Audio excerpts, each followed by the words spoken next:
I'm here with Justin Lindine at the No Tubes Trans-Sylvania Epic mountain bike stage race. We just wrapped up 5 days of racing through central Pennsylvania near State College. Justin, you hung on to second place today despite some mechanical mishap. Can you tell us a little bit about your week and how it's been?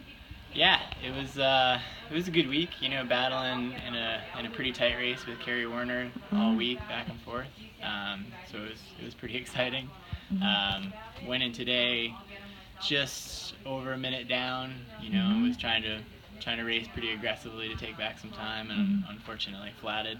But managed to hold on for second place overall in the GC. So that and a stage win, it was a pretty solid week. Cool.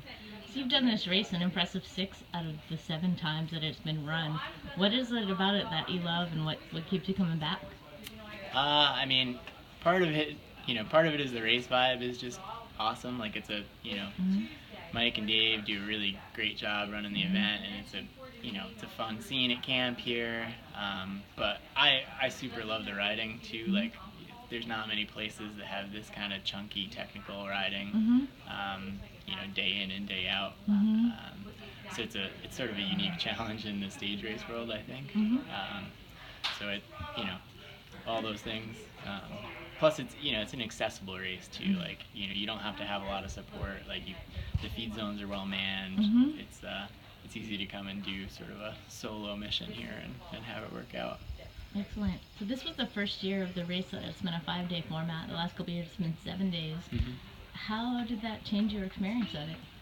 I mean, I think it compressed the racing a little bit and made it more intense. You didn't have any like midweek kind of settling into a truce at all. And they instituted this year a new bonus system for the enduro segments, so that every day the top 3 guys in the enduro standings earned GC time. So for some of us in the kind of going for the GC, like, we were in that enduro mix too each day, so it put an emphasis on being aggressive throughout the stage, especially like these timed downhill segments too. So it kept the pace high the whole day.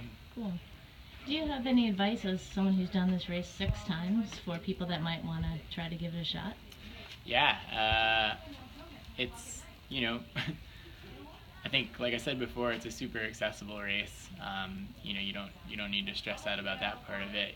The terrain is definitely rugged, and I think a lot of people, myself included, the first time I came here, kind of underestimated like durability as a key ingredient to the equipment setup that you bring.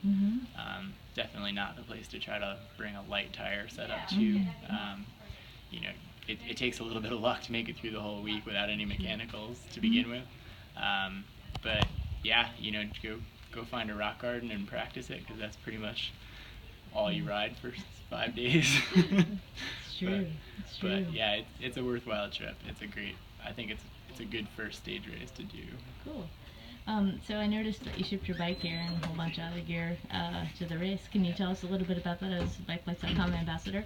Yeah, Bikeflights is awesome. Like, not having to fly with your bike is always fantastic. This race for me, like, it is especially handy because you're camping out for 5 days or 7 days in the past, and you got all this additional gear. So it's kind of fill up the bike case a few days ahead of time, send it out, show up here, and not have to worry about flying with any of it.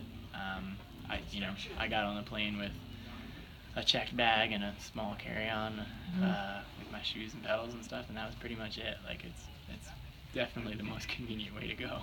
Cool. Well, thanks a lot for joining us, and congratulations on finishing second this year. Thanks so much.